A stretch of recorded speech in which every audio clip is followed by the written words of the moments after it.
I am a Filipino, of course.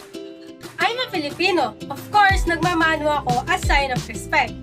Ano po, Ninong? I'm a Filipino, of course, mahilig kaming kumanta sa karaoke.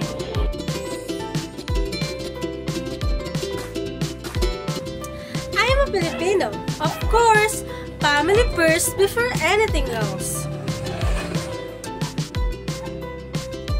I'm a Filipino, of course, I love extra rice.